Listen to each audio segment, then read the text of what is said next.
Welcome to Bruny Island, an amazing location off the southeast coast of Tasmania. If you love nature, add this place to your bucket list now. The island boasts stunning clifftop views, long sandy beaches, and an abundance of rare and endangered plant and wildlife species.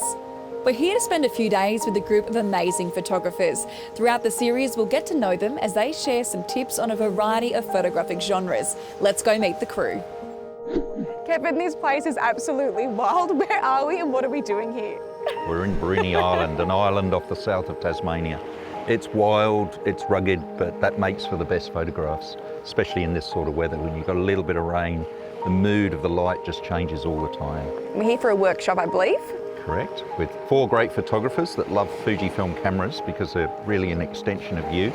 Richard Bennett, 13 books under his belt.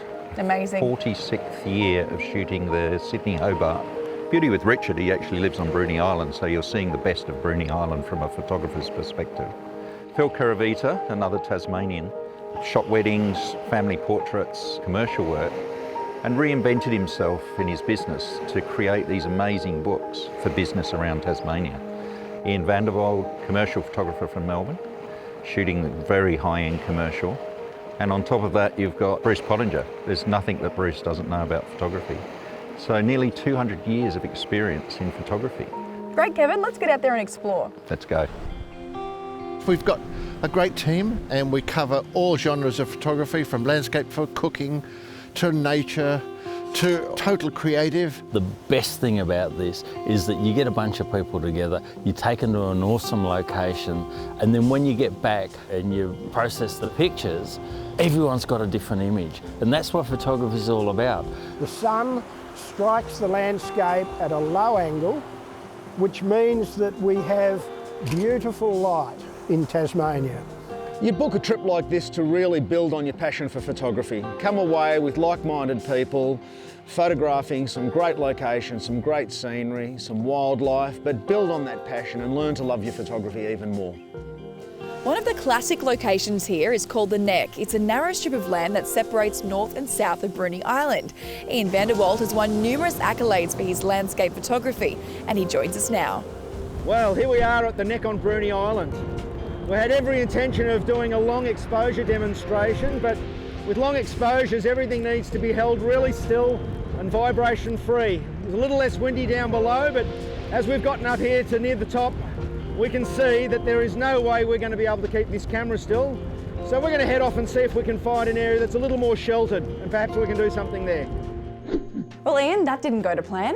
No, who would have thought? 100-kilometre-hour winds. Amazing. You're well known for your long exposure photography. Tell us about that. Well, look, I got into long exposure. I'm a commercial photographer by trade, so I spend the week photographing things for other people, and it was just a way of getting out there and slowing everything down and doing something for me. But I found the only time I could shoot was at the end of the day and at night time, so by default they became long exposures. So yeah, but I enjoy it. It's just a way of relaxing at the end of the day. Ian, obviously the Neck was a no-go today. Should we try another location instead? Absolutely. We're on the other side of the island now to a more sheltered place over at Resolution Creek. We're hoping it's a little bit better here. We're still battling some weather conditions, but we'll give it a go and see what we can get. What I'm looking for with a long exposure is to get some texture and some mood in the shot. So it's quite a grey day today, unfortunately, but we've got some cloud. So a little bit of white cloud moving through the frame will actually give us a nice streak of light.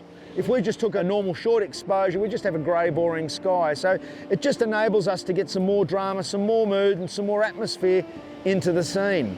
I'm currently using a 3-stop neutral density filter. A neutral density filter is effectively like a pair of sunglasses for your camera lens. I take a light reading and then I work out from there how long I would like my exposure to be and what filter I require. There's also some really handy smartphone apps that can help you determine your exposure with a neutral density filter.